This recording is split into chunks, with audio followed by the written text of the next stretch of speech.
Hello class 8, today we will start exercise 14.3 and the question number 4 divide as directed। मतलब आपको जैसे direction दी गई है वैसे ही आप लोग डिवाइड कीजिए। यानी यहाँ आपको देखो मोस्ट ऑफ द क्वेश्चंस आपको क्या है कि इसमें आपको फैक्टराइज करने की नीड नहीं पड़ेगी कि ऑलरेडी फैक्टराइजेशन करके दिया हुआ है तो बहुत इजी रहेगा आप लोगों के लिए। केवल डिवाइड की फॉर्म में लाइए और उसको कैंसिल आउट कीजिए। देखिए किस तरह। ये हमारा फर्स्ट पार्ट है। देखो ये क्वेश्चन है 5 2x + 1 3x + 5 divide 2x + 1। This implies हम क्या करेंगे 5 इसको डिवीजन की फॉर्म में जो है लिख लेते हैं जैसे हमने पिछले क्वेश्चंस में किया, क्योंकि ऑलरेडी इसके जो फैक्टराइजेशन है वो ऑलरेडी हमें गिवन है। Then 2x + 1।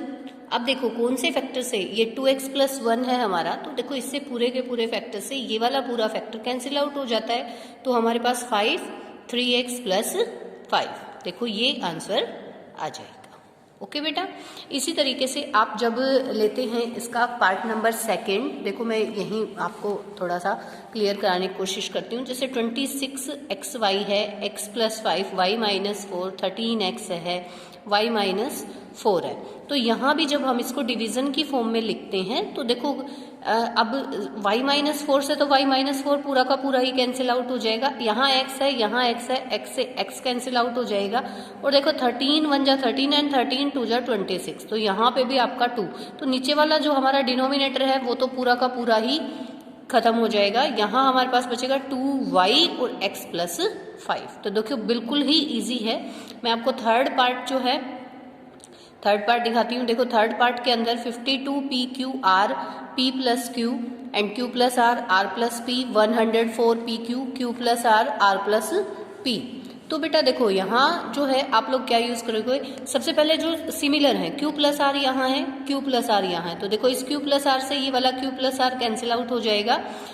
ठीक है, आपको मतलब डिवीजन की फॉर्म में ही करना है, लेकिन मैं थोड़ा सा आपको हिंट दे देती हूँ क्योंकि कुछ क्वेश्चंस आप खुद भी करके देख सकते हैं, है ना। तो अब देखो q + r वाले से q + r वाला, r + p वाले से r + p वाला, यहाँ pq है, यहाँ pq है, ये भी p और q कैंसिल आउट हो जाएगा, तो यहाँ केवल p + q बचा। और देखो 104 है और 52 है, 13 की टेबल पे ये दोनों हमारे जो नंबर हैं ये दोनों आते हैं, तो 13 4 जा एंड यहाँ जो है आपका कितने पे चला जाएगा, ये देखो 13, ये हमारा 104 जो है 8 जा पे 13 8 जा है ना, 13 8 जा पे चला जाएगा, तो ये आप इसको भी जो है कैंसिल आउट कर सकते हो। अब मैं आपको फोर्थ पार्ट कराती हूँ। देखो यहाँ इसका फैक्टराइजेशन गिवन नहीं है, लेकिन हमने पिछली वीडियोस में जो हमने एक्सरसाइज 14.2 की थी उसके लास्ट क्वेश्चंस में हमने ऐसे वाले का फैक्टराइजेशन करना सीखा है ना बेटा, तो हम इस पे वही इम्प्लीमेंट करके इसको सॉल्व करते हैं।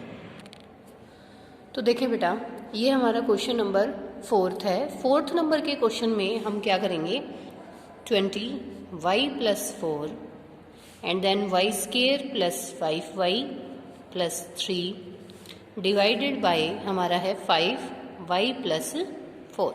तो देखो y + 4 से तो y + 4 कैंसिल आउट हो गया, ठीक है, और यहाँ पे 1 जा आ जाता है क्योंकि पूरा पूरा कैंसिल आउट हो गया तो 1 आ जाता है, 5 1 जा 5 5 4 जा। तो अब यहाँ हमारे पास जो है वो क्या बच जाता है बेटा, देखो 4 और यहाँ पे y² + 5y + 3। तो अगर मैं इसको फैक्टराइजेशन करती हूँ तो देखो इसका तो पॉसिबल ही नहीं हो रहा क्योंकि यहाँ पे 3 है, या तो इस क्वेश्चन की स्टेटमेंट में कुछ गड़बड़ है या फिर हम इसको एज इट इज छोड़ देते हैं, या फिर एक चीज करते हैं कि तो बेटा इसको हम यहाँ तक ही छोड़ देंगे क्योंकि इसका फैक्टराइजेशन तो पॉसिबल ही नहीं हो रहा कि 3y² इसकी मल्टीप्लिकेशन, ना तो ये हमारा a + b का होल स्क्वायर बन रहा है, ना हम अगर x + a और x + b वाला जो इम्प्लीमेंट करें तो वो भी हमारा नहीं हो रहा, क्योंकि प्लस माइनस करें तो हमारा 5y आना चाहिए और मल्टीप्लिकेशन में 3, तो ऐसी कंडीशन बन रही नहीं हमारे पास। तो या तो यहाँ 3 की जगह 6 होना चाहिए था, कुछ ऐसी प्रॉब्लम आई थिंक है यहाँ, तो कोई बात नहीं, इसको आप एज इट इज छोड़ दो क्योंकि ऑलरेडी ये फैक्टराइज है, ठीक है, तो इसको हम ऐसे छोड़ सकते हैं।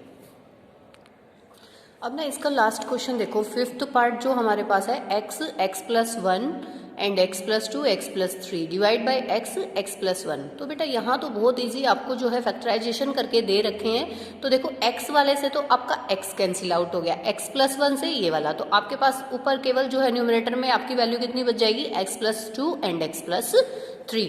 तो ये देखो बिल्कुल ही इजी था ये फोर्थ क्वेश्चन, क्योंकि फैक्टराइजेशन ऑलरेडी गिवन था और एक ये हमारे पास था, इसका फैक्टराइजेशन पॉसिबल नहीं हो रहा तो हमने इसको फिर उसी फॉर्म में छोड़ दिया था। फिफ्थ हमारा क्वेश्चन है factorise the expression and divide them as directed. तो यहाँ हमें क्या बोला गया, देखो y² plus 7y plus 10 divide y plus 5। तो यहाँ हम देखेंगे फैक्टराइजेशन करके। देखो मोस्टली क्वेश्चंस में आपको ऐसा ही फैक्टराइजेशन वाला जो है पैटर्न दे रखा है, तो कोई बात नहीं, हम फैक्टराइजेशन इसके बना लेते हैं। तो देखो कैसे बनाएंगे। देखिए बेटा, अब हम सबसे पहले इसको फैक्टराइज करके इसकी वैल्यू निकाल लेते हैं, बाद में हम डिवाइड करेंगे। तो जो y² प्लस 7y प्लस 10 है वो हम कैसे फैक्टराइज कर सकते हैं, देखो यही हम इसके इक्वल टू में करते हैं। तो देखो मैंने आपको पिछली जो 14.2 है उसके लास्ट क्वेश्चन में मैंने ये पैटर्न बता रखा है आपको, x प्लस ए और x प्लस बी वाली आइडेंटिटी। यानी कि हम अगर इसको मिडल टर्म को इस तरीके से जो है स्प्लिट करें, और आप मिडल टर्म को स्प्लिट करने वाला ही मेथड लगाएं, क्योंकि आप 9th में भी 10th में भी ये मिडल टर्म वाला पढ़ेंगे। तो x प्लस ए और x प्लस बी कुछ कुछ रिलेट होती है, बट आप इसको यही बोले कि मिडल टर्म को स्प्लिट करके आप लोग कर रहे हो। तो ये हमारे पास 7y है, तो 7y को हमें ऐसे फैक्टराइज करना है, उसको ऐसे मतलब उसके फैक्टर्स बनाने हैं कि उसकी मल्टीप्लिकेशन करें दोनों की तो 10 आए मेरे पास। तो मैं ऐसे क्या बना सकती हूँ, देखो y² प्लस, क्या मैं ऐसा लिख सकती हूँ 5y प्लस 2y प्लस 10। तो यहाँ हम जो है प्लस माइनस का ध्यान जरूर रखेंगे। देखो प्लस माइनस का ध्यान तो रखना पड़ेगा। अब यहाँ पे तो सारा पॉजिटिव है, ठीक है, ये सारा का सारा जो है प्लस में आ जाएगा, कोई दिक्कत नहीं। अब हमने क्या सीखा था कि दो दो के ऐसे पेयर बना के हम कॉमन ले लेंगे। देखो यहाँ दोनों में से क्या कॉमन आ रहा है, आपके पास y कॉमन आ रहा है, यहाँ आपके पास क्या बच गया, y प्लस 5। अब इन दोनों में से आप क्या कॉमन ले सकते हो, 2 कॉमन ले सकते हो, तो y प्लस 5। ठीक है बेटा, अब आप ये देखो इस पूरे में से जो है, पूरे में आपके पास क्या चीज कॉमन है, क्या चीज बिल्कुल एक जैसी, y प्लस 5 जो फैक्टर है वो बिल्कुल सेम है। तो y प्लस 5 आपने कॉमन ले लिया, और यहाँ आपके पास यहाँ से तो देखो बेटा y बच गया, और यहाँ से प्लस का निशान था वो मैंने लगाया एज इट इज, ये हमारे पास 2, क्योंकि ये वैल्यू आप बाहर ले चुके हो। तो दोनों में से ली है तभी तो दोनों से हम खत्म भी करेंगे। ये नहीं है कि यहाँ से आपने खत्म कर दिया, रिमूव कर दिया और यहाँ आप लिख रहे हो, वो चीज नहीं है। कॉमन तभी आती है जब दोनों में से आप लोग जो है कॉमन लेते हैं। ठीक है, तो ये इसके फैक्टराइजेशन हो गए बेटा, इसके फैक्टराइजेशन हो गए। लेकिन हमारे पास क्वेश्चन क्या था, y प्लस 5 और y प्लस 2 को हमें डिवाइड करना था y प्लस 5 से, यही था ना। देखो क्वेश्चन तो ये तो केवल हमने अभी तो फैक्टर निकाले थे, अब हम इसको डिवाइड करते हैं y प्लस 5 से। तो y प्लस 5 के पूरे फैक्टर से ये वाला फैक्टर हमारा कैंसिल आउट हो जाता है, तो हमारे पास आंसर जो है वो y प्लस 2 आ जाएगा। तो ये हमारे पास इसका आंसर आ गया है। ठीक है, after factorisation, after remove simplest form में लाने के बाद, ये भी तो एक तरह से सिंपलेस्ट फॉर्म ही होती है कि कॉमन फैक्टर को हम जो है क्या करते हैं, उसको कैंसिल आउट कर देते हैं एक दूसरे से, जो भी सेम है न्यूमरेटर और डिनोमिनेटर में। ठीक है, और फिर ये आंसर हमारे पास इस तरीके से फाइंड आउट हो जाता है। तो हमें इसी तरीके से इन क्वेश्चंस में चलना है। देखें अब जैसे कि मेरे पास जो है सेकेंड पार्ट है, m² minus 14m minus 32 divided by m plus 2। तो यहाँ हम क्या करेंगे, देखो 32 जो है आना चाहिए, जब मल्टीप्लिकेशन करें तो 32 आए, 14m के आप ऐसे फैक्टर बनाइए, और अगर उसको ऐड सब्ट्रैक्ट करते हो, मतलब 14m को आपने ऐसे मतलब मिडल टर्म को स्प्लिट करना है, इसको ऐसा स्प्लिट करना है कि ये माइनस में आए। तो दोनों माइनस के तो होंगे नहीं बेटा, दोनों कैसे होंगे, एक प्लस का होगा एक माइनस का होगा, तभी ये पॉसिबल है, क्योंकि दोनों के दोनों अगर आपने माइनस ले लिए तो यहाँ तो प्लस बन जाएगा, लेकिन हमें तो माइनस का 32 चाहिए। तो देखो कैसे करेंगे। देखिए बेटा, अब जो है हम पहले इसके फैक्टराइजेशन कर लेते हैं, m² माइनस 14m माइनस 32। तो आप एक चीज देखो, 32 आपको चाहिए, 32 जो है आप कैसे ले सकते हो, देखो m² माइनस का 16m मैं अगर ले लूं और प्लस का 2m ले लूं, तो देखो 16 में से 2 माइनस करता है क्योंकि एक माइनस का है एक प्लस का, तो मैंने बड़ा इंटीजर जो है, मुझे माइनस का 14m चाहिए था, तो मैंने बड़े इंटीजर को माइनस का लिया और छोटे वाले को प्लस का ले लिया। ठीक है, तो 16 में से 2 माइनस करोगे 14m आएगा, तो बीच वाली वैल्यू बदल नहीं रही है बेटा, है ना, केवल आपको इसने इस तरीके से कर दिया है फैक्टराइज। अब देखो 16 2 जा 32 होता है और माइनस प्लस माइनस का 32, तो क्लियर है आपको। अब दो दो के जो है पेयर बना के देखो, ऐसे 2 2 के पेयर बना के उसमें से आप कॉमन ले लीजिए। दिस इम्प्लाइज यहाँ से आप m कॉमन लेंगे, अंदर आपका m माइनस 16, फिर यहाँ से आप क्या कॉमन लेंगे, यहाँ से प्लस का 2 कॉमन ले लीजिए बेटा, यहाँ आपका जो है m माइनस 16 बच जाएगा।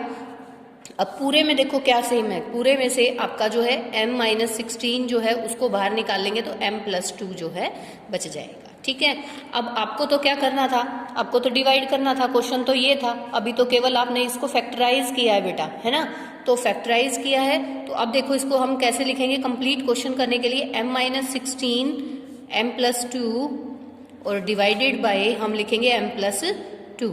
तो बेटा देखो m प्लस 2 वाले फैक्टर से ये m प्लस 2 वाला फैक्टर कैंसिल हो गया और हमारे पास आंसर आ गया m माइनस 16। तो इस तरीके से आपने करना है। ऐसे ही आपका जो है थर्ड पार्ट है, देखो थर्ड वाला पार्ट देखिए, थर्ड वाले पार्ट में मेरे पास क्या है, 5p square minus 25p plus 20। ठीक है, ये एक ब्रैकेट के अंदर है और p माइनस 1 जो है, देखो यहाँ से p minus 1 divided by p minus 1 है मेरे पास। तो एट फर्स्ट तो मुझे इसी के फैक्टराइजेशन करने होंगे, है ना, आपको पता है, क्योंकि इसका पहले फैक्टराइजेशन करेंगे तब भी उसको डिवाइड करेंगे, जैसा कि पिछले क्वेश्चंस में हम करते आए हैं। ठीक है, एट फर्स्ट देखो यहाँ से 5 कॉमन आ सकता है बेटा, थोड़ा सा इजी बनाने के लिए मैं यहाँ से 5 कॉमन ले लेती हूँ, तो यहाँ मेरे पास क्या बच गया, p square minus 5p plus 4। देखो बहुत ही ज्यादा इजी तरीके से, इजी मेथड से आपका जो है हो जाएगा। आप इसको अगर कॉमन ले लेते, विदाउट कॉमन लिए भी आप कर सकते थे, 25 जा ये 100 हो जाता और फिर 20 एंड 5p, ये आप यहाँ से मिडिल टर्म को स्प्लिट कर सकते थे, कोई बात नहीं, आप ऐसे करिए। अब देखो अब आपको क्या करना है, आपको p स्क्वायर माइनस 5p, क्योंकि 5 तो ऑलरेडी है उसको हम बाद में नोट कर लेंगे। अब p square minus 5p plus 4 को फैक्टराइजेशन करते हैं तो क्या आएगा, देखो p स्क्वायर माइनस का आप 4p ले लो और माइनस का ही 1p ले लो, तो मल्टीप्लाई करते हो तो देखो प्लस का 4 आ रहा है। यहाँ अगर प्लस है ना तो आपको दोनों माइनस के लेने हैं बेटा, तभी तो यहाँ पॉसिबल हो पाएगा प्लस, है ना। और अगर यहाँ माइनस है और यहाँ प्लस है तो देखो फिर आपको एक प्लस एक माइनस डिपेंड करता है, आपके दोनों साइन पे डिपेंड करता है कि आप ये कैसे लेंगे। ठीक है, अब प्लस का 4, अब इसमें से और इसमें से आपको कॉमन निकालना है, तो कॉमन कैसे निकालेंगे, यहाँ से देखो p कॉमन आ रहा है, यहाँ से हमारा p कॉमन आ रहा है, अंदर p माइनस 4 एंड देन यहाँ से मैं अगर माइनस 1 कॉमन ले लेती हूँ, है ना, माइनस 1 कॉमन ले लेती हूँ, तो मेरे पास जो है क्या बचेगा बेटा, देखो p माइनस 4।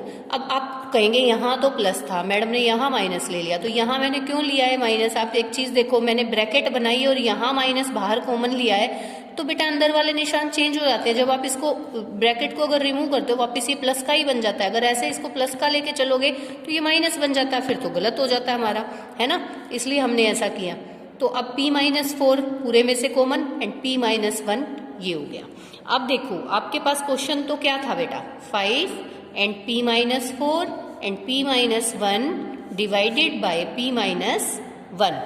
ठीक है, क्वेश्चन तो आपका ये था कंप्लीट। अब देखो p माइनस 1 से p माइनस 1 कैंसिल आउट कर देंगे, 5 into p minus 4 will be the answer for this, यानी कि इसका फैक्टराइजेशन करने के बाद हमारे पास सोल्व करने के बाद ये आंसर बच गया। ठीक है बेटा, अब हमारे पास है क्वेश्चन नंबर 4। इसके मैं आपको सारे ही पार्ट्स करा रही हूँ क्योंकि इसमें डिफरेंट मेथड लगे हुए हैं और शायद आपको ऐसे वाला फैक्टराइजेशन थोड़ा सा मुश्किल लगे, तो बार बार करोगे तो ये आपको इजी हो जाएगा। ठीक है, तो आप देखें फोर्थ वाला पार्ट देखें, फोर्थ वाला पार्ट हमारे पास है 4yz and z square plus 6z minus 16 divide by 2y and z plus 8, ये पार्ट है आपके पास फोर्थ। ठीक है, तो ये देखें बेटा, अब हम क्या करेंगे, पहले इसका फैक्टराइजेशन करेंगे। फैक्टराइजेशन अगर हम कर रहे हैं तो हमारे पास कैसे, देखो z square plus 6z minus 16 है हमारे पास, ठीक है। तो इसका हमें फैक्टराइजेशन करना है। तो आप देखेंगे यहाँ पे माइनस का 16 है और ये प्लस का है बेटा। तो आप सबसे पहले एक चीज़ देखें, यहाँ प्लस का 6z बचना चाहिए। तो ये मैं क्या करूँ, 16 कैसे आता है, 8 2 जा, और 8 में से अगर -2 कर दोगे तो 6 आ जाएगा। बहुत इजी है। तो प्लस का 8z लिया मैंने और माइनस का 2z लिया। देखो 8 में से 2z माइनस करते हो तो 6 ही आता है, 6z ही आएगा, और मल्टीप्लिकेशन करते हो तो माइनस का 16 आ जाएगा। ठीक है।